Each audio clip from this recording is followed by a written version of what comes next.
तो next one shot series का next chapter क्या है? डिटर्मिनेंट। तो डिटर्मिनेंट सारणिक होता क्या है?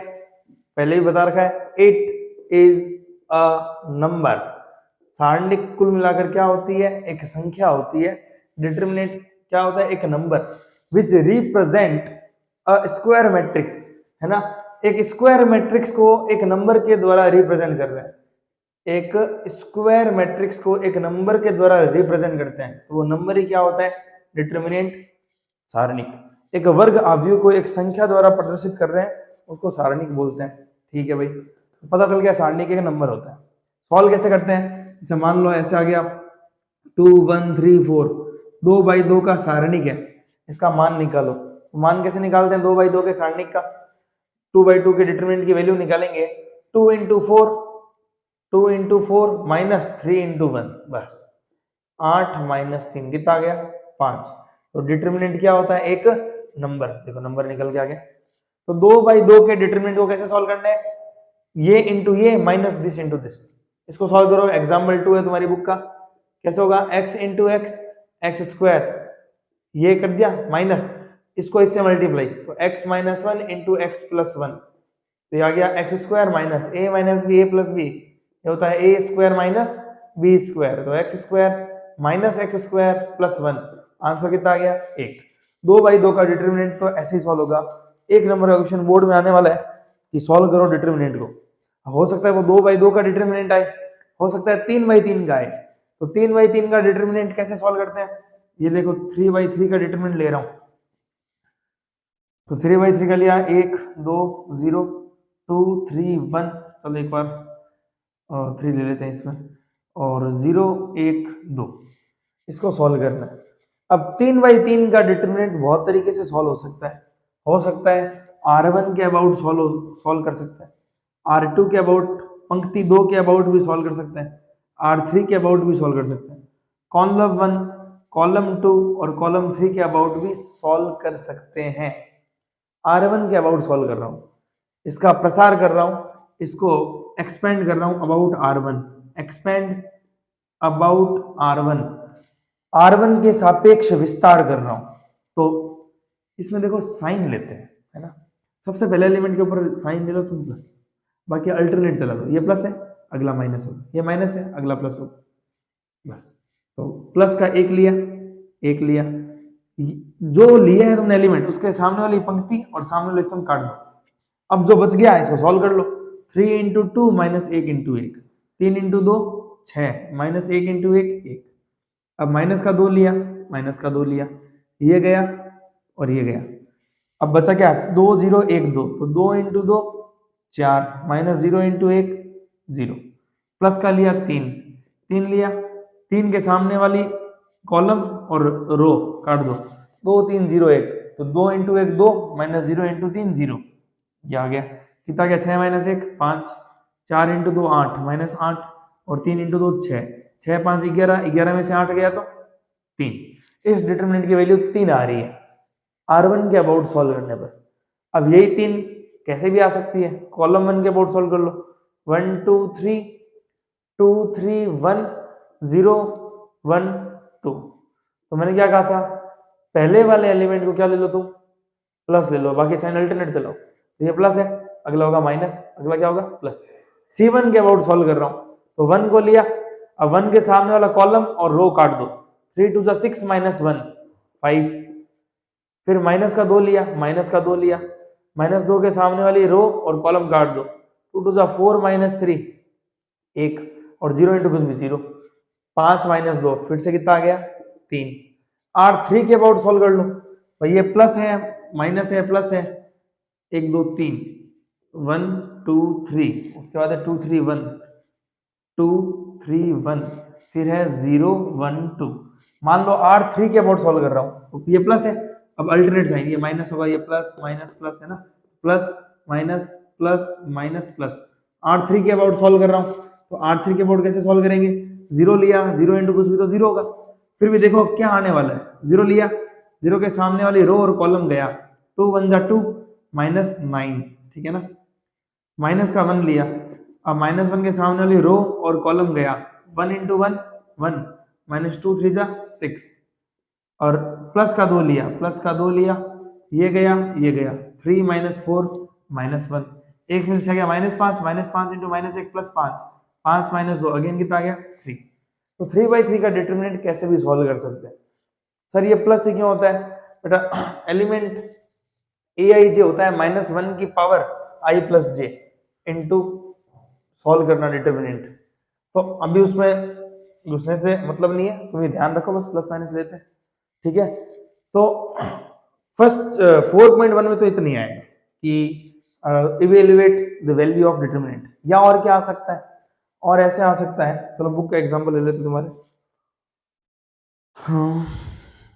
हाँ, find the value of x for which 3x x1 का डिटरमिनेंट इज इक्वल टू 3241 3241। ये तुम्हारा बुक का एग्जांपल है। कहते हैं x की वैल्यू निकालो। पहली गलती, सीधा लिखेंगे बच्चे x इक्वल टू 4, मैट्रिक्स में ही तो बड़ा था सर, करस्पॉन्डिंग एलिमेंट के बराबर होता है, पर ये मैट्रिक्स नहीं है, डिटरमिनेंट है, और डिटरमिनेंट एक नंबर होता है, उसको सॉल्व करो। इसको सॉल्व किया, 3 1 जा 3 minus x into x, x square equal to 3 1 जा 3 माइनस 4 2 जा 8, 3 से 3 तो गया, minus x square equal to -8, minus से माइनस गया, एक्स स्क्वायर इक्वल टू 8, तो x की वैल्यू क्या आ गई प्लस माइनस 2 रूट 2, रूट 8 कितना होता है 2 रूट 2, और एक्स स्क्वायर है तो प्लस माइनस आएगा रूट में। ये हो गई तुम्हारी 4.1, ठीक है। अब इसके बाद है एरिया ऑफ ट्राइंगल, सीधा 4.3। एरिया ऑफ ट्राइंगल कुछ नहीं है, इजी चीज है। अगर मान लो तुम्हें ट्राइंगल के वर्टेक्स पता है x1 y1 x2 y2 और x3 y3, त्रिभुज का क्षेत्रफल क्या होगा, एरिया ऑफ ट्राइंगल, त्रिभुज का क्षेत्रफल क्या होगा 1/2, फिर determinant सारणिक vertex x1 y1 1, x2 y2 1 और x3 y3 1, ये वर्टेक्स ये सिरे उठा के रख दो, x1 y1 फिर 1, x2 y2 1, x3 y3 1, और इस पूरे का मॉड, क्यों, एरिया ऑलवेज भी पॉजिटिव, एरिया हमेशा क्या होता है पॉजिटिव, ठीक है। एरिया पर क्वेश्चन कर लेते हैं अपन फटाफट। तो एग्जाम्पल 17 है तुम्हारे बुक का कि find the area of the triangle whose vertices 3,8, एक वर्टाइसेस दे रखा है 3,8, एक दे रखा है -4,2 और एक दे रखा है 5,1, और कहते हैं कि इसका एरिया बताओ। तो किसी भी ट्राइंगल का एरिया कैसे निकालते हैं, इसी फॉर्मूले से। एरिया ऑफ ट्राइंगल क्या होता है ये, तो 1/2 इसका determinant, 1/2 determinant x1 y1 1, x1 कितना है 3, y1 है 8 1, फिर -4 2 1, फिर 5 1 1, ठीक है। एरिया जो भी आएगा उसका मॉड कर दो, पॉजिटिव आता है एरिया। अब डिटरमिनेंट सॉल्व करना सिखा दिया मैंने, प्लस माइनस प्लस, 3 को लिया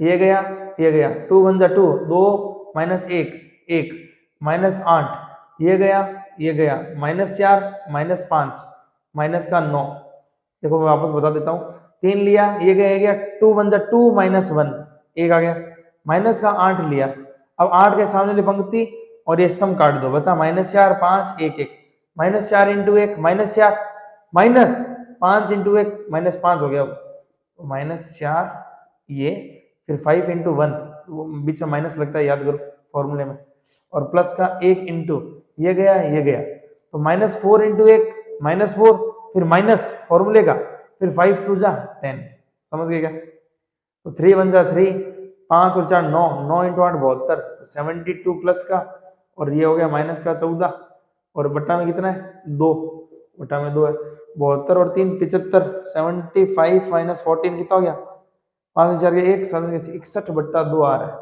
इससे 61/2 तुम्हारे स्क्वायर यूनिट वर्ग इकाई जो भी 61/2 यही आंसर, ठीक है। अब एरिया पर या तो एक कुछ नहीं आएगा, या वो के की वैल्यू निकालने वाला एक सवाल है वो आता है ना भाई। दो ही टाइप के क्वेश्चन बनते हैं, या तो वर्टेक्स दे दो और एरिया निकाल दो, या एरिया दे दो और वर्टेक्स में किसी एक्स या वाई की वैल्यू पूछ लेता है वो के की टर्म्स में देकर, है ना। एक क्वेश्चन कर लेते हैं, find the equation of the line joining A3,1 and B0,0, example number 18 पूरा पढ़ लेना बुक से, है ना। Find the equation of the line joining A and B using determinants, ठीक है। फिर कह रहा है फाइंड के इफ डी कोऑर्डिनेट है k comma 0 is a point such that area of ABD is equal to 3 square unit, ठीक है। अब मेरी बात सुनो, दो चीजों के क्वेश्चन बनते हैं। ये कह रहे हैं find the equation of line passing through the point A and B using determinant, सारणिक का उपयोग करते हुए, ठीक है। ए और बी से जाने वाली रेखा का समीकरण पूछ लिया, इक्वेशन पूछ ली लाइन की। अब मेरी बात सुनो, ए और बी, ए है 3,1 और बी है 0,0, इन दो पॉइंट से जाने वाली लाइन की इक्वेशन पूछ ली, ठीक है। इन दो पॉइंट से जाने वाली लाइन की क्या पूछ ली, इक्वेशन। अब मेरी बात सुनो, एक तीसरा पॉइंट P इस लाइन पर ऐसा मान लो जिसके कोऑर्डिनेट मान लो x, y, ठीक है। क्या अगर 3 पॉइंट A की लाइन में है, क्या इसे ट्रायंगल बन सकता है? नहीं बन सकता। तो जब भी 3 बिंदु A की लाइन में होते हैं उनको बोलते हैं कोलिनियर पॉइंट। कोलिनियर पॉइंट का हिंदी में मतलब है सरेखीय बिंदु, सरेखीय बिंदु। जब भी 3 बिंदु सरेख होते हैं तो ट्रायंगल बन ही नहीं सकता। एक ही लाइन में भाई, अगर ये बिंदु ऊपर आएगा ना तो ट्रायंगल बन जाएगा, ये बिंदु नीचे आएगा तो ट्रायंगल बन जाएगा, ये बिंदु ऊपर जाएगा तो APB ट्रायंगल बन जाएगा। ये A है, ये P है, ये P है, पर B तो एक लाइन में है और एक लाइन में कभी ट्रायंगल बनता नहीं। इसका मतलब एरिया ऑफ ट्रायंगल होगा 0, एरिया ऑफ ट्रायंगल 0। ये किया क्यों, थोड़ा सा समझ लो। इसने पूछा है ए और बी से जाने वाली लाइन की इक्वेशन बताओ। इक्वेशन तभी बता सकता हूं जब उस पर एक वेरिएबल पॉइंट मानूं। मैंने P मान लिया x, y। किस पर माना है मैंने? ए बी लाइन पर माना है, मतलब ये तीनों पॉइंट क्या है, कोलिनियर। तो एरिया ऑफ ट्रायंगल क्या होगा, 0। इससे x और y में इक्वेशन आ जाएगी। एक तो 11th का तरीका है, दो बिंदु से जाने वाली रेखा का समीकरण बता दो। y माइनस y1 बराबर y2 माइनस y1 बटा x2 minus x1 into x minus x1। पर इसने बोला है यूजिंग डिटर्मिनेंट, तो ये यूज नहीं कर सकते। डिटर्मिनेंट करो यूज, तो ट्रायंगल का एरिया क्या करना पड़ेगा, 0। तो 1/2 डिटर्मिनेंट क्या, x1 y1 1, फिर x y1, फिर 0 0 1 बराबर क्या, 0। 2 को 0 में भेज दो, ठीक है। अब सुनो, जिस रो में 0 ज्यादा होता है ना उसके अबाउट एक्सपेंड कर दिया करो। R3 में 0 बहुत ज्यादा है तो R3 के अबाउट एक्सपेंड कर रहा हूं, तो ये प्लस, ये माइनस, ये प्लस, माइनस प्लस। प्लस का 0 लिया कुछ भी आएगा 0, माइनस का 0 लिया कुछ भी आएगा 0। अब लिया प्लस का 1 लिया तो ये गया, ये गया।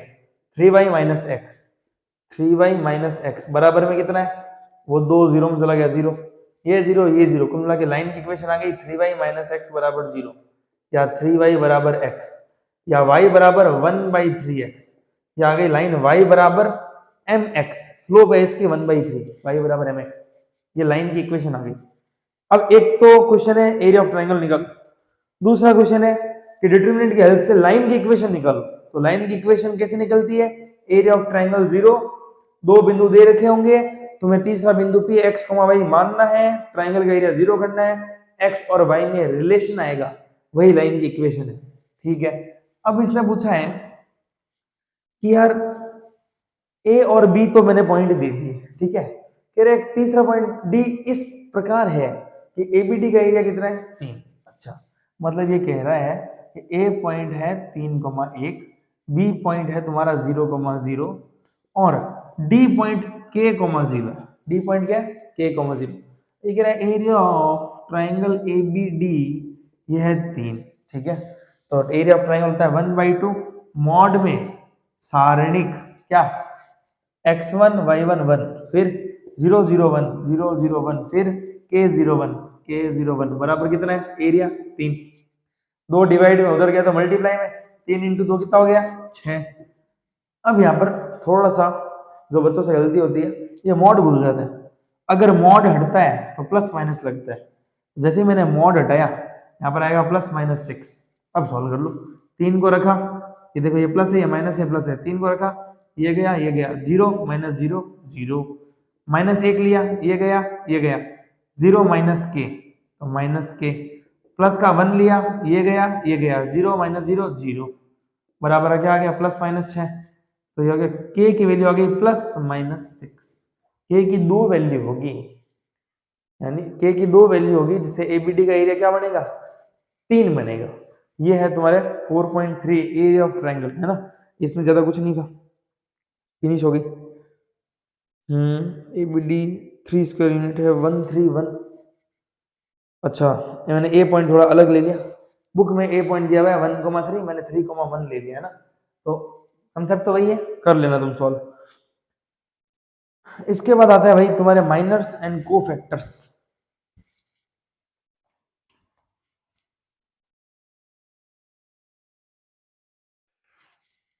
इसके बाद आता है माइनर एंड कोफैक्टर, उपसारणिक और सहखंडज, उपसारणिक और सहखंडज। देखो इसमें कंफ्यूजन कुछ ज्यादा होती है, कंफ्यूजन खत्म ही कर दूंगा अभी मैं, है ना, कि भाई कैसे निकालते हैं माइनर और कोफैक्टर। मान लो डिटरमिनेंट दे रखे हैं तो 1 2 3 4 5 6 और 1 0 2, ठीक है। अब तीन चीजें होती है, एक तो होता है A11, एक होता है M11 और एक होता है C11। तुम्हारी किताब में कैपिटल A11 बोल रखा है सहखंडज कोफैक्टर। A11 मतलब A11 का मतलब है पहली पंक्ति और पहले स्तंभ का अवयव। A11 का मतलब फर्स्ट रो और फर्स्ट कॉलम के एलिमेंट, तो फर्स्ट रो और फर्स्ट कॉलम का एलिमेंट है 1, तो A11 तो है 1, सही है क्या, A11 तो है 1। अब M11 क्या है, M11 का मतलब होता है A11 का माइनर है। M11 मतलब कह दूं मैं यार A11 का माइनर बता दो, माइनर ऑफ A11, हिंदी में A11 का उपसारणिक, A11 का उपसारणिक बताना है, तो ये होता है M11। कैसे निकालते हैं M11? M11 किसका उपसारणिक है, A11 का, तो A11 पर जाओ और ये रो और ये कॉलम काट दो, जो बच गया वही है, कौन है 5 6 0 2, कितना आ गया 10 माइनस 0, 10 माइनस 0 यानी आ गया 10, समझ गए।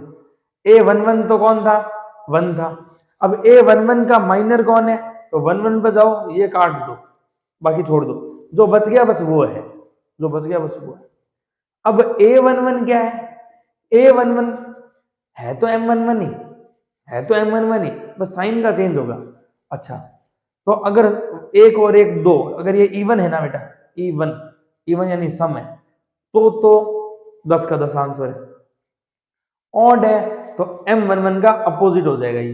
जैसे अब इसके सब कुछ निकाल रहा हूं मैं, फटाफट देख लो। डेल्टा बराबर क्या क्या लिया था मैंने, चलो नया ले लेता हूं मैं, 1 2 3 4 5 6 1 0 2, 4 5 6 1 0 2, इसका सब कुछ निकाल देता हूं, तुम समझ जाओगे भाई आखिर होता क्या है कोफैक्टर और माइनर। हाँ अब देखो फटाफट, इसका A11 तो है 1, पहले A11 है 1, A12 A2 A13 A3, element matrix में सिखा रखा है। जैसे ये कौन सा है A32 है, A32 है, ये कौन सा है A33 है। मैं पूछूं A23 क्या होगा, तो 2 3 क्या होगा 6। अब मैं कह रहा हूं माइनर निकालो, माइनर निकालो A11 का A12 का, तो देखो A11 का माइनर होगा M11, ठीक है, तो सबके माइनर निकाल रहा हूं मैं, A11 का माइनर, A12 का माइनर, A13 का उपसारणिक, A21 का उपसारणिक, M11 निकाल रहा हूं। हाँ, तो M11 A11 का उपसारणिक है, A11 पे जाओ, एक पर गया, ये गया ये गया, जो बच गया वही है, क्या बच गया 5 6 0 2, तो ये गया 10 माइनस 0 10। M12 निकाल रहा हूं, M12 2 पर गए, ये गया ये गया, 8 माइनस 4 इंटू 2, देखो ये तो 4 6 1 2 बच गया, 4 इंटू 2 8 माइनस 6 कितना बच गया 2, ठीक है। तो 1 2 3 है, 2 5 0 इस लाइन में, 2 5 0 है। हाँ M13 निकालना है। अब एक बार तुम लोग दिमाग लगाओ, M13 कैसे निकलेगा, A13 पर चले जाओ और उसके सामने वाले रो और कॉलम हटा दो, जो बच गया वही है। क्या बच गया? 4 5 1 0, तो 0 माइनस 5 कितना गया? -5। वैसे ही M21 निकाल दो, M21 तो 21 पर चले जाओ, 21 पर चला गया और ये जो हो गया वो हटा दो, तो 2302, 2302 पेपर में से करना है। तो 4 माइनस 0 कितना गया? 4। M22 और M23 बस ये दो और निकालूंगा, बस हो गया। 31 32 33 तुम निकाल लो। M22 22 पर चले जाओ, ये गया ये गया, 2 माइनस 3 -1, 22 पर गया, ये रो ये गया, बचा 1 3 1 2, तो 2 माइनस 3 -1।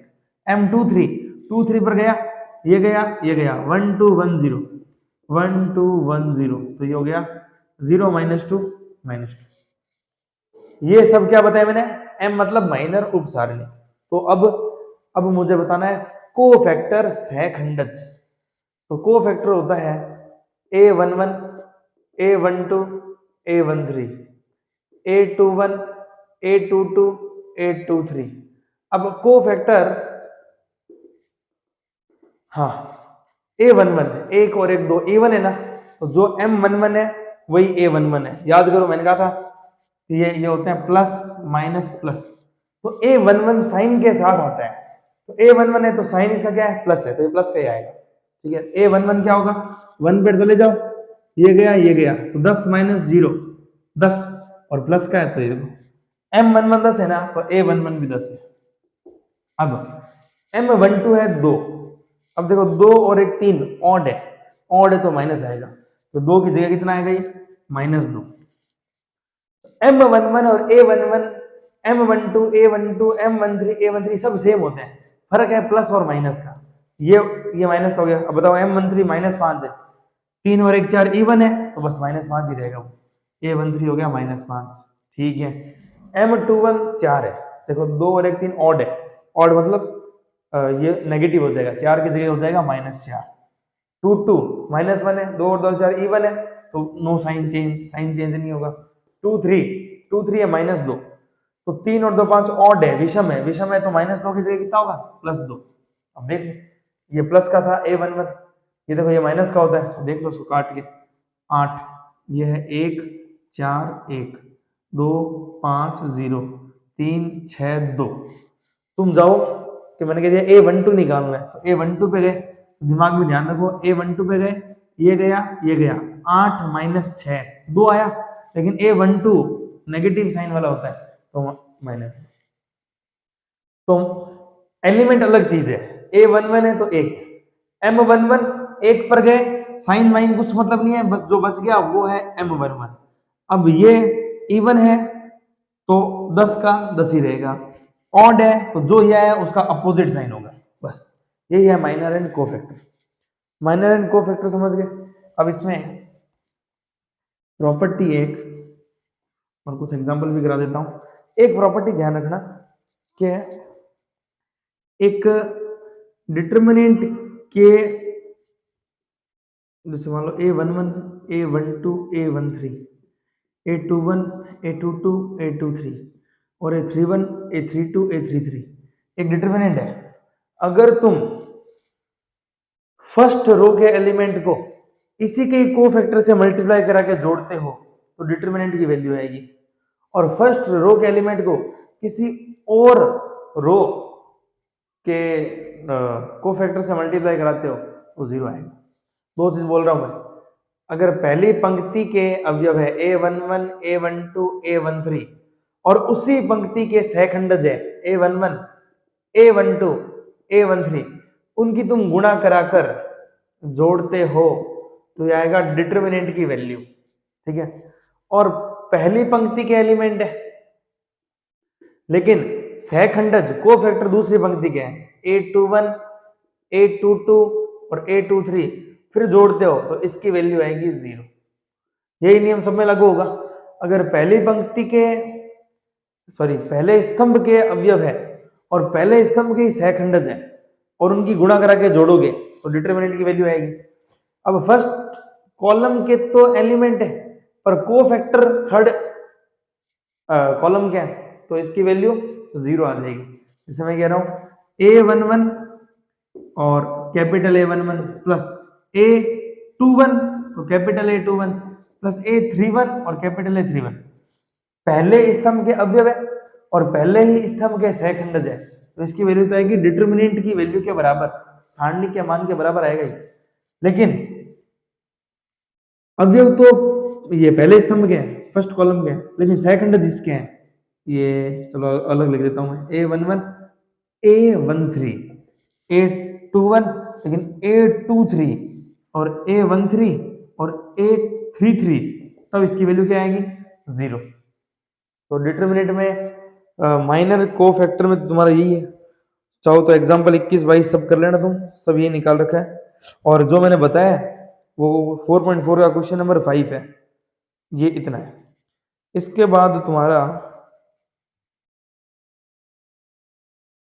देखो adjoint and inverse of a matrix है ना, सहखंडज आव्यूह और व्युत्क्रम आव्यूह कैसे निकालते हैं। एक मैट्रिक्स लूंगा और सब कुछ समझा दूंगा, है ना, बड़े ध्यान से देखना। एक क्वेश्चन इसमें बड़ा आएगा कल कि एक मैट्रिक्स दे दी और उसका इनवर्स निकालो, ए इनवर्स, है ना, और ये टॉपिक से क्वेश्चन हर साल आता ही है, तो इसके नंबर पक्के करने हैं, तुम्हें बहुत ध्यान से देखना पड़ेगा क्योंकि मैं सवाल एक ही कराने वाला हूँ और बड़ा होगा। तो एडजॉइंट और सहखंडज आखिर होता क्या है, सहखंडज आव्यूह होता क्या है ना। तो एक बात ध्यान रखो कि एडजॉइंट ए से रिप्रेजेंट करते हैं एडजॉइंट ऑफ अ मैट्रिक्स, सहखंडज आव्यूह क्या होता है, एडजॉइंट ए होता क्या है, कोफैक्टर से बनी हुई मैट्रिक्स का ट्रांसपोज, जो भी सहखंड निकाले थे मैंने, वो अभी निकाले थे ना, A11 M11 फिर A11, तो उन A11 है ना, उनको सहखंड बोलते हैं। तो सहखंडों से बनी हुई जो मैट्रिक्स है उसका परिवर्त, जो मैट्रिक्स में समझाया था ट्रांसपोज, पंक्तियों को स्तंभों में चेंज कर देना, उससे बनी हुई मैट्रिक्स क्या होती है, एडजॉइंट है। जैसे समझाता हूं तुम लोगों को, है ना, एडजॉइंट होता है सहखंडों से बनी हुई मैट्रिक्स का ट्रांसपोज। जैसे मैंने एक मैट्रिक्स दे दी 1 2 0, चलो मैं एक ही ले लेते हैं, और 2 0 1 3 0 2, ठीक है, इसको भी एक ले लेते हैं, चलो 1 0 1। अब मुझे इस मैट्रिक्स का एडजॉइंट निकालना है, ठीक है। तो एडजॉइंट निकालने के लिए सबसे पहला तुम्हारा काम है, तुम सहखंड निकालो, A11 A12 A13। देखो मैं निकाल रहा हूँ, A11 निकाल रहा हूँ, A12 A13, A21 निकालेंगे, A22 निकालेंगे, A23 निकालेंगे, ठीक है, A31 A32 और A33 ये निकालेंगे। चलो A11 निकालना है, तुम A11 पर जाओ, ठीक है, ये गया फर्स्ट के सामने वाला ये पंक्ति और ये स्तंभ गया, क्या बच गया 1 1 0 2, मल्टीप्लाई करो, 2 - 0 2 आया, 2 लिख दो। अब साइन का सोचो, 1 और 1 2 इवन है, 2 प्लस का ही लेंगे। 1 2 पर आओ, 1 2 ये है, ये गया 2 × 2, देखो ध्यान से, ये गया 2 × 2 4 4 - 3 1, साइन 1 और 2 3 ऑड है -1, वैसे भी ये प्लस का होता है, ये माइनस का होता है, वो माइनस पर साइन ले लिया। A13 ये गया 0 - 3 -3, साइन 3 और 1 4 इवन है, तो जो आया वही रहेगा। A21 21 पर जाओ, ये गया 4 - 0 4, लेकिन 2 और 1 3 ऑड होता है, तो जो आया उसका अपोजिट कर दो -4। A22 पे जाओ, ये गया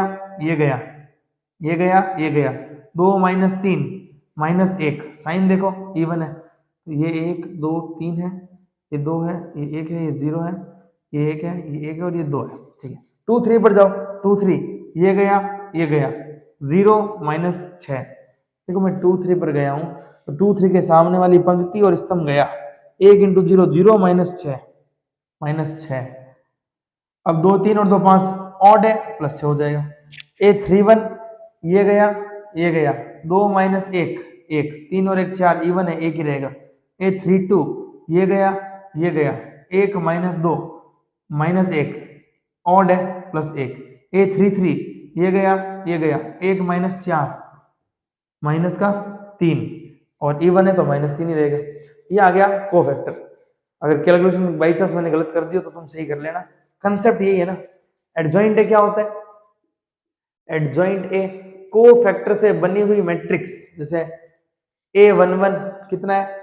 A11 है 2, A12 minus 1, A13 minus 3, A11, A12, A13, A21, A22, A23, A31 है 1, A32 भी 1 और A33 है माइनस 3, इसका ट्रांसपोज।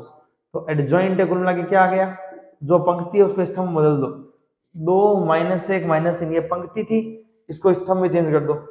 तो 2 माइनस 1 माइनस 3, फिर माइनस 4 माइनस 1 6, तो माइनस 4 माइनस 1 6, 1 1 माइनस 3 1 1 माइनस 3, ये आ गया एडजॉइंट। समझ गए? एडजॉइंट क्या होता है? सबसे पहले ये कोफैक्टर सहखंड निकाल लो। सहखंड जो भी निकाला है, निकाला ऐसे है, रख दो ऐसे है, इसका ट्रांसपोज करके सीधा। ठीक है, ये तो कहने के लिए बताया भाई, देखो ये सहखंड की मैट्रिक्स बनाई, उसका ट्रांसपोज किया तो ये है।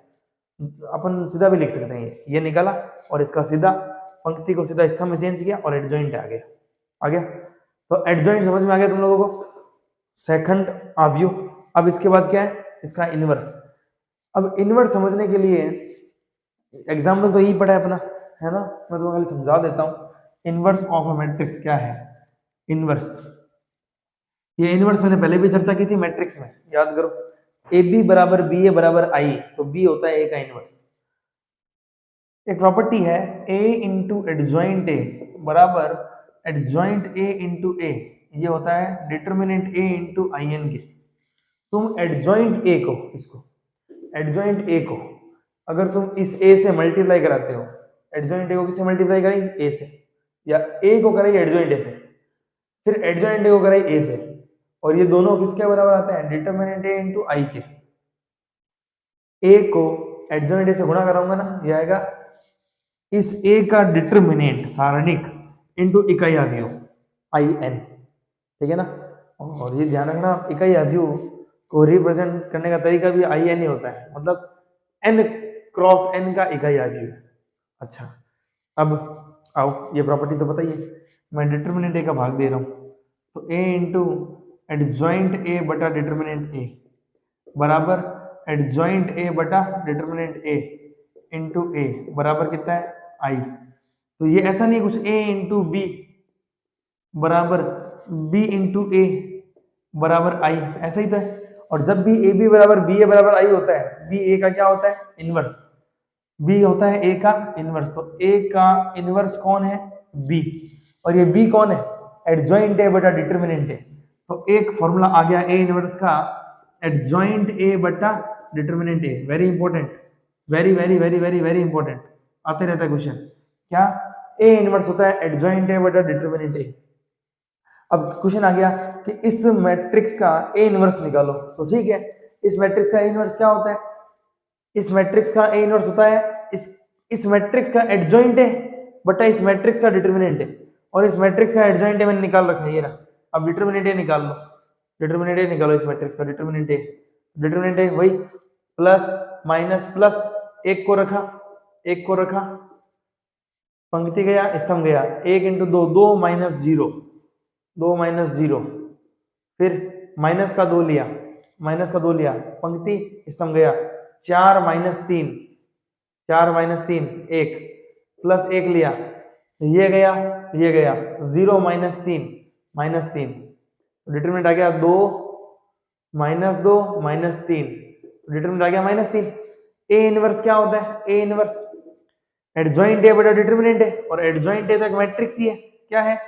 2 minus 4 1 minus 1 minus 1 1 minus 3 6 minus 3, इसमें डिटरमिनेंट ए कौन है? डिटरमिनेंट ए माइनस 3 का भाग दे दिया। तो एक क्वेश्चन क्या है, मैंने सबसे पहले तुम्हें सिखाया ए का एडजॉइंट निकालना, तो ए का एडजॉइंट निकालना सीख गए। कोफैक्टर से बनी हुई मैट्रिक्स का ट्रांसपोज कर दो। कोफैक्टर ऐसा है, लिखना है ऐसे, परिवर्तित कर दिया, ठीक है।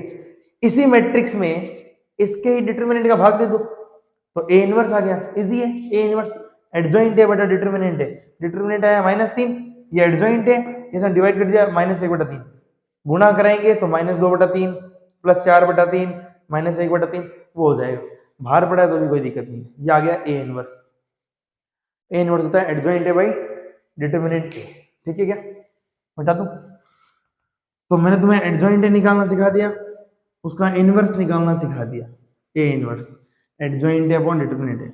और इस सब में तुम्हें एक प्रॉपर्टी बताई है मैंने, क्या कि ए को जब एडजॉइंट ए से गुणा कराते हैं या एडजॉइंट ए को जब ए से गुणा कराते हैं तो determinant A into I n आता है, आ जाएगा प्रूफ पेपर में, तुम इन दोनों गुणा करा के देखना। और डिटर्मिनेंट ए अभी निकाला था, इसको गुणा कराओगे तो ये चीज इसके बराबर आएगी, ये अभी आया था डिटर्मिनेंट शायद -3 आया था, इंटू आई 1 0 0 0 1 0 0 0 1, -3 की मल्टीप्लाई कराओगे -3 0 0 0 -3 0 0 0 -3, इनको मल्टीप्लाई कराना इसके बराबर आएंगे, ये दोनों इक्वल आएंगे। ये तो हो गया इनवर्स। एक फॉर्मूला और लिख लो, एडजॉइंट ऑफ ए का डिटर्मिनेंट ये होता है डिटर्मिनेंट ए की पावर n-1, एडजॉइंट ए का डिटर्मिनेंट होता है डिटर्मिनेंट ए की पावर n-1, जहां n क्या है, ऑर्डर किसका, मैट्रिक्स का। भाई एक ध्यान रखना, एडजॉइंट ए का सारणिक डिटर्मिनेंट ए की power n-1 order of matrix. फिर एक आती है सिंगुलर मैट्रिक्स, सिंगुलर मैट्रिक्स, और एक आती है non singular, non singular matrix, है ना। सिंगुलर मैट्रिक्स जिस मैट्रिक्स का डिटर्मिनेंट 0 हो, जिस मैट्रिक्स का डिटर्मिनेंट क्या हो 0, उसको होता है सिंगुलर।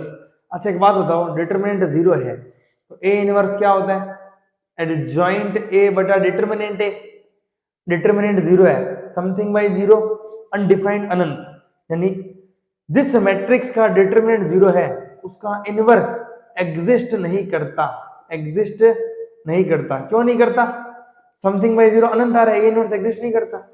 अगर ए इनवर्स एग्जिस्ट नहीं करता तो उसका ए इनवर्स नहीं निकाल सकते, और ए इनवर्स नहीं निकाल सकते इसको बोलते हैं अव्युत्क्रमणीय अवयव, अव्युत्क्रमणीय, नॉन इन्वर्टिबल, नॉन इन्वर्टिबल, ध्यान रखना ही। वापस देखो, जिसका डिटर्मिनेंट 0 है इसका मतलब उसका ए इनवर्स समथिंग बाय 0 आएगा, यानी अनंत आएगा, यानी ए इनवर्स नहीं निकाल सकते, यानी उसका इनवर्स नहीं निकाल सकते, यानी वो इन्वर्टिबल नहीं है। और जो इन्वर्टिबल नहीं है वो क्या होगी, नॉन इन्वर्टिबल। नॉन इन्वर्टिबल मतलब जिसका व्युत्क्रम नहीं निकाल सकते, अव्युत्क्रमणीय। जिसका निकाल सकते हैं वो क्या होती है, व्युत्क्रमणीय। नॉन सिंगुलर मैट्रिक्स क्या होती है, जिसका डिटर्मिनेंट ए 0 नहीं आता, नहीं आता मतलब ये 0 नहीं है तो कुछ और आएगा, 2 3 4 5, मतलब ए इनवर्स है समथिंग बाई 2 3 4 5, मतलब ए इनवर्स निकाल सकते हैं, निकाल सकते हैं मतलब व्युत्क्रमणीय अवयव है ये, व्युत्क्रमणीय इन्वर्टिबल मैट्रिक्स, समझ गए, जिसका इनवर्स निकाला जा सके, इन्वर्टिबल मैट्रिक्स। तो डिटर्मिनेंट 0 नहीं है और सिंगुलर मैट्रिक्स में डिटर्मिनेंट 0 है। अब इसमें भाई तुम्हारी इतनी सारी रामायण में एक क्वेश्चन और बचता है इनवर्स निकालने का, क्या तुम्हारा एग्जाम्पल नंबर है 26 कि a बराबर है 2 3 1 2, ठीक है, ये दे रखा है तुम्हें एक मैट्रिक्स, और कह रहा है कि इसकी हेल्प से तुम्हें a इनवर्स निकालना है, a square -4a plus i equal to o का मतलब है नल मैट्रिक्स। तो पहले तो इस क्वेश्चन ने बोला है कि बताओ कि ये मैट्रिक्स इसको सेटिस्फाई करती है कि नहीं करती है। तो अगर कोई भी चीज किसी को सेटिस्फाई करवानी है तो उसमें पुट की जाती है, a का स्क्वायर निकालना है, तो a का स्क्वायर मतलब होता है a इंटू ए। मान लो a क्यूब निकालना होता तो a क्यूब होता है, पहले तो a स्क्वायर निकाल लिया, a इंटू ए करके a स्क्वायर निकाल लिया, अब a स्क्वायर को फिर से a से मल्टीप्लाई करा दो, a क्यूब आ जाएगा। चलिए a स्क्वायर निकालना सिखाता हूँ, a स्क्वायर होता है a इंटू ए, निकालो, a है 2 3 1 2, फिर से 2 3 1 2, मल्टीप्लाई कराना सिखा दिया स्पीड से, इसको इससे 2 इंटू 2 4, 4 और 3 7, खट 3 दूनी 6, 3 दूनी 6 12, 2 प्लस 2 4, 3 प्लस 4 7, ये आ गया ये square.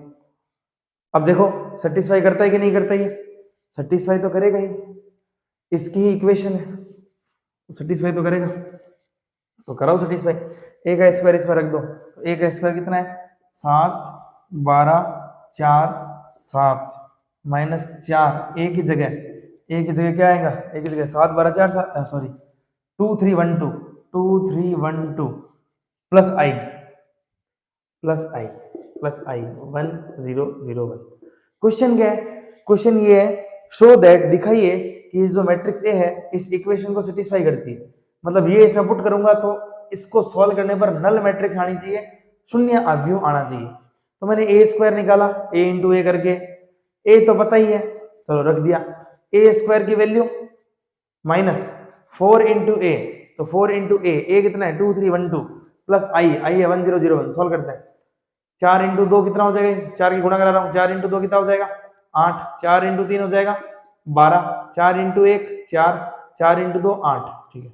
7 minus 8 minus 1 plus 1 0, 12 minus 12 0, 0 plus 0 0, 4 minus 4 0 plus 0, ये 7 माइनस 8 माइनस 1 प्लस 1 0। समझ गए क्या?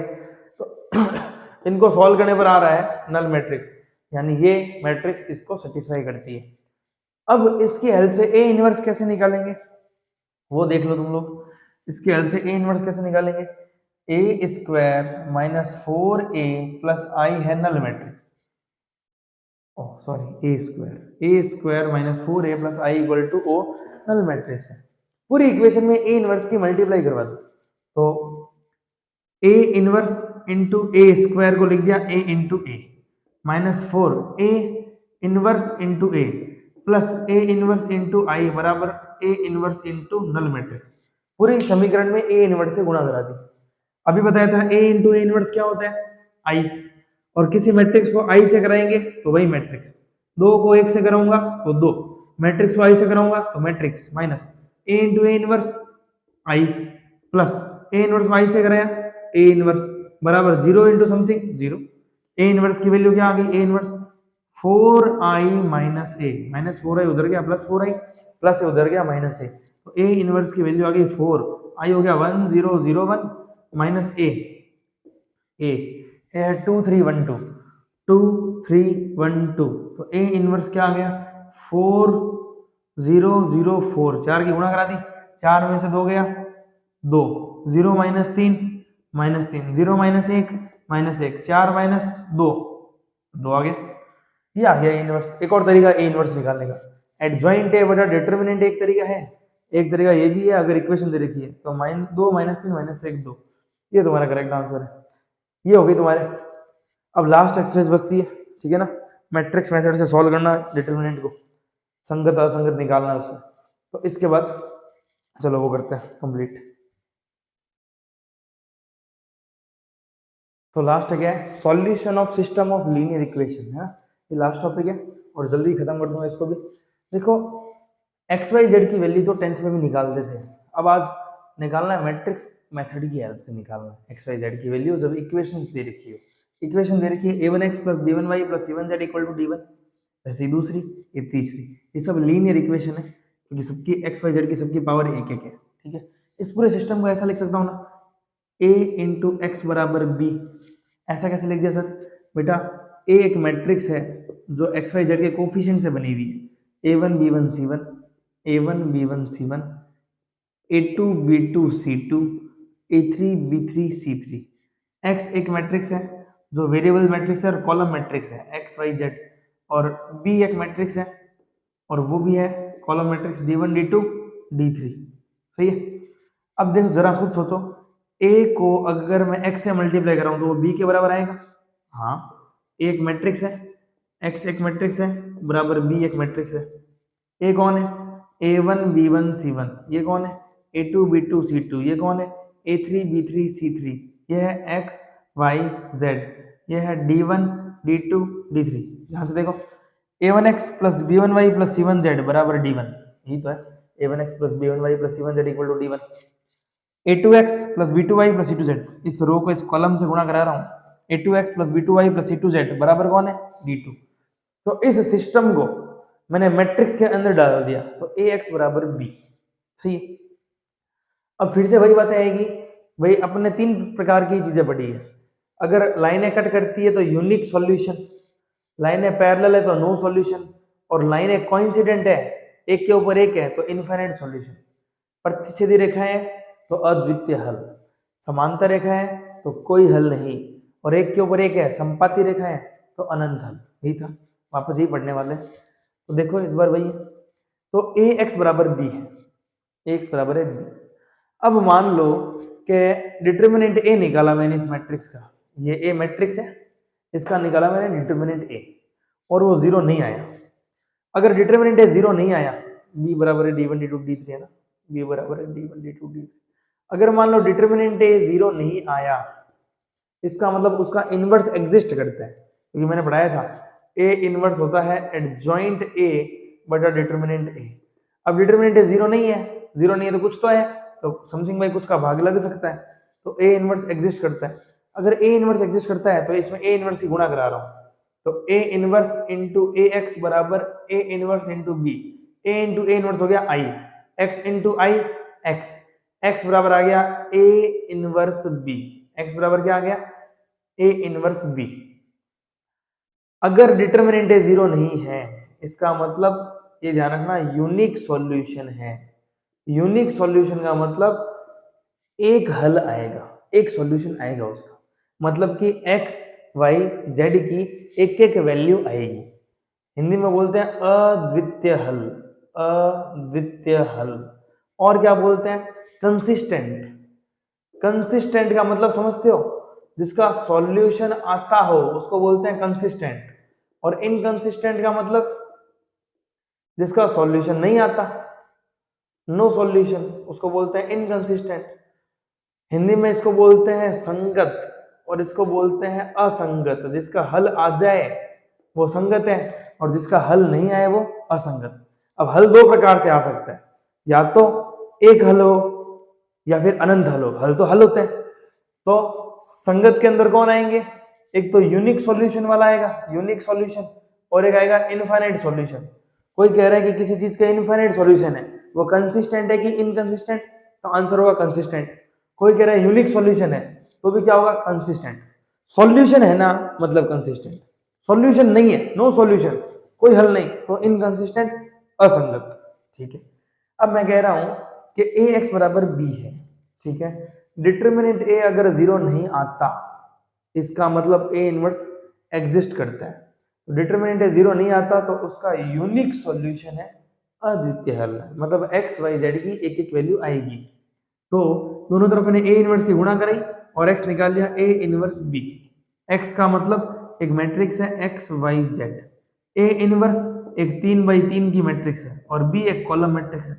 3x3 को 3x1 से गुणा कराऊंगा, गुणा हो जाएगी, और मल्टीप्लाई हो गया 3x1 की मैट्रिक्स आएगी। मान लो आगे 1 2 3, तो x का मान 1, y का मान 2, z का मान 3 निकाल लेंगे, x y z की एक एक वैल्यू आ जाएगी। अब अगर डिटर्मिनेंट ए जीरो आ जा रहा है, अगर डिटर्मिनेंट ए जीरो आ गया है, तो अब फिर दो केस बढ़ेंगे। हम निकालेंगे adjoint A into B. Adjoint एक मैट्रिक्स है, एडजॉइंट ए कैसे निकालते हैं, इसके कोफैक्टर से बनी हुई मैट्रिक्स का ट्रांसपोज, उसकी गुणा कैसे कराऊंगा, इस बी से। अगर adjoint A into B zero नहीं आता, डिटर्मिनेंट ए जीरो है पर ये अगर जीरो नहीं आता तो नो सॉल्यूशन। नो सॉल्यूशन को बोलते हैं इनकंसिस्टेंट, इनकंसिस्टेंट हिंदी में कोई हल नहीं और असंगत। अगर डिटर्मिनेंट ए भी जीरो है और एडजॉइंट ए इंटू बी भी जीरो है, तो बेटा फिर इनफाइनाइट सॉल्यूशन भी हो सकता है और नो सॉल्यूशन। नो सॉल्यूशन कब होगा, जब पैरेलल हो चीजें, पैरेलल हो। पैरेलल का मतलब a1/a2 बराबर हो b1/b2 बराबर हो c1/c2, समझ रहे हो क्या, नॉट इक्वल टू d1/d2, यही तो होता है पैरेलल की कंडीशन। दो लाइनें पैरेलल कब होती है, लाइनों की बात करता हूँ, a1/a2 बराबर b1/b2 not equal to c1/c2। जब रेखाएं समांतर होगी तो कोई हल नहीं आता, ठीक है। बाकी एनसीईआरटी में मेरे ख्याल से ये केस कोई नहीं पूछता, नो सॉल्यूशन वाला ये आएगा। अगर डिटर्मिनेंट ए भी जीरो है और एडजॉइंट ए इंटू बी भी जीरो है, तो इनफाइनाइट सॉल्यूशन होंगे जो भी, ठीक है ना, अनंत हल होंगे। एक बार वापस समझो, ए एक्स बराबर बी है, डिटर्मिनेंट जीरो नहीं है, तो यूनिक सॉल्यूशन, अद्वितीय हल, कंसिस्टेंट संगत, कंसिस्टेंट का मतलब संगत, संगत हल। और हल कैसे निकालेंगे, x बराबर होगा a inverse b, a inverse को b से गुणा करो, अपना भला जाएंगे। अगर डिटरमिनेंट ए 0 आ गया और एडजॉइंट a इंटू बी 0 नहीं है तो कोई हल नहीं। डिटरमिनेंट ए 0 है और एडजॉइंट a इंटू बी भी 0 है तो अनंत हल भी हो सकता है और कोई हल नहीं। अनंत हल पर आएगा इस बार सवाल, क्योंकि तुम देख ना भाई, रेशियो 3 रेशियो बराबर है, चौथा रेशियो बराबर नहीं है तो कोई हल नहीं, नहीं तो अनंत हल। ये क्या है, सिस्टम ऑफ लीनियर इक्वेशन है और इससे एक्स वाई जेड की वैल्यू निकलती है। एक दो सवाल कर लेते हैं, समझ में आ जाएगा तुम्हें, मिटा रहा हूँ ये। चलो ये चार्ट पड़ा है, मैं क्वेश्चन पे दिखाता हूँ आखिर चीज चल क्या रही है ना। पड़ा है चार्ट, क्वेश्चन करते हैं, 2 क्वेश्चन और खेल खत्म। पहला क्वेश्चन क्या है, solve the system of equation 2x plus 5y बराबर 1 और 3x प्लस 2y बराबर 7।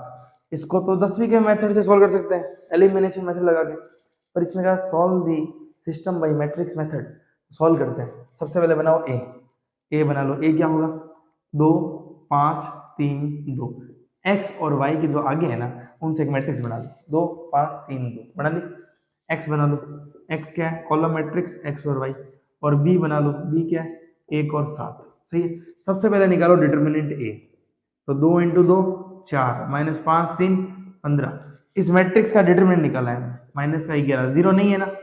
जब डिटरमिनेंट ए 0 नहीं है इसका मतलब ये कंसिस्टेंट है, अद्वितीय हल है, यूनिक सॉल्यूशन है, संगत है। अब वो पूछ ले, बताओ ये सिस्टम कंसिस्टेंट है कि इनकंसिस्टेंट? कंसिस्टेंट है।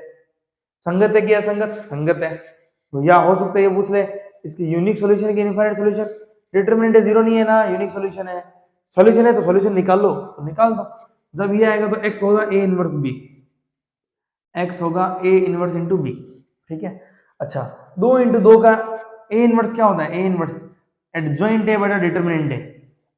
x बराबर a इनवर्स होता है एडजॉइंट a बटा डिटरमिनेंट a और इंटू में कितना है b। 2 इंटू 2 का एडजॉइंट निकालने की ट्रिक होती है ना, उसमें रह गई थी, इसमें सीख लो।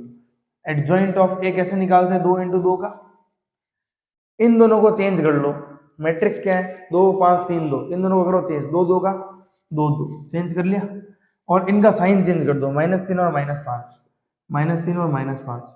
तो इसका एडजॉइंट ए आ गया, एडजॉइंट ए कितना आ गया, 2 -5 -3 2। और डिटरमिनेंट का भाग, डिटरमिनेंट कितना है -11, तो माइनस डिटरमिनेंट का भाग दिया है ना, तो -1/11 इंटू बी, बी कितना है 1 और 7। नहीं समझे, x होता है a इनवर्स b, जब डिटरमिनेंट 0 नहीं आता तो x होता है a inverse b, a inverse होता है एडजॉइंट a, ये एडजॉइंट। अच्छा, भाग देना है किसका, -11 का, तो माइनस का 1/11 इंटू बी। अब पहले गुणा करा लो, तो -1/11, अब इसकी मल्टीप्लाई करो, ये कितना हो गया, 2 इंटू 1 2, 2 -35, 2 -35, 7 इंटू 5 35, फिर -3 प्लस 14, तो x आ गया अपने पास, x आ गया, x है कौन, x और y है, बराबर मैट्रिक्स आ गई, क्या आ गई देखो, 2 में से 35 गया, माइनस का 33, 14 में से 3 गया 11 और -1/11 का भाग है, भाग दे दो, तो माइनस माइनस क्या हो गया प्लस, तो एक्स वाई -33 बटा -11 प्लस 3, 11 बटा -11 -1, तो एक्स का मान कितना आ गया, एक्स का मान 3 आ गया और वाई का मान -1 आ गया। ठीक है क्या, चेक भी कर सकते हैं, रख दो, एक्स की जगह 3 रखो, 3 इंटू 2 6, वाई की जगह -1 रखो, 6 - 5, 6 - 5 1। ये है मैट्रिक्स मेथड से सॉल्व करना। आई होप समझ गए होंगे तुम लोग। अगला क्वेश्चन,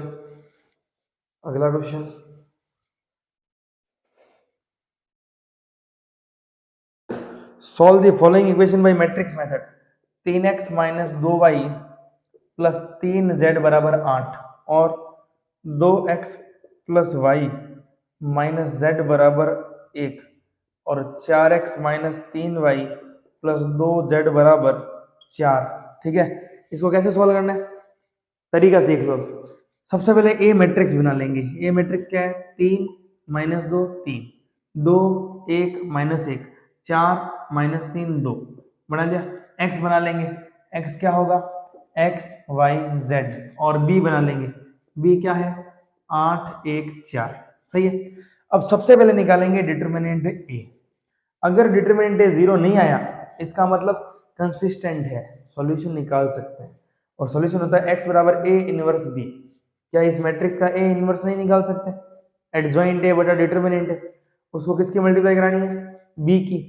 उसको मल्टीप्लाई कराओगे ये होगा x y z और ये होगा ये। मान लो 1 2 3 आ गया तो x का मान 1, y का मान 2, z का मान 3। अगर बाई चांस डिटरमिनेंट 0 आ गया तो सिस्टम क्या होगा? सिस्टम कुछ भी हो सकता है, बताना पड़ेगा। एडजॉइंट ए इंटू बी, अगर वो नल मैट्रिक्स नहीं आती, 0 नहीं आती, शून्य अभी नहीं आता, तो होगा इनकंसिस्टेंट, नो सॉल्यूशन। अगर वो 0 आ गया तो अनंत हल होंगे, इनफाइनाइट सॉल्यूशन। ठीक है क्या? तो ऐसे ही करना है।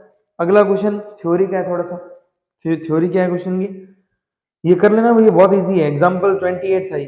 द सम ऑफ, अगला example 29, the sum of 3 number is 6। कह रहा है 3 नंबर का योग 6 है। मान लिया 3 number x y z, x प्लस y प्लस z कितना है? 6 है।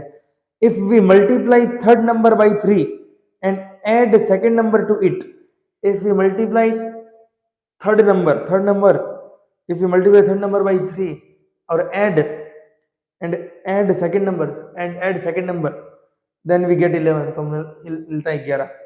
by adding first number and third number x plus z we got double of the second number, हमें मिलता है double of the second number। Equation को अरेंज कर लो, ये x plus y plus z है, ये x है नहीं इसमें, तो 0x plus y plus 3z बराबर 11 और ये होगा x minus 2y plus Z बराबर 0, x minus 2y plus Z बराबर 0। ए क्या आ जाएगा? 1 1 1 0 1 3 1 माइनस 2 1, ये आ गया ए। x x y z और b 6 11 0, x y z की वैल्यू निकाल लेना। यही है डिटरमिनेंट। ठीक है ना? तो डिटरमिनेंट हो गया। इसको थोड़ा ढंग से करके प्रैक्टिस थोड़ी ढंग की करना, बड़ा क्वेश्चन इसमें से आएगा, है ना। नंबर अगर कमाना है तो तुम्हें ए इनवर्स और एडजॉइंट ढंग से सीखना पड़ेगा, आना फिक्स है क्वेश्चन। इसको करो। Next chapter differentiation.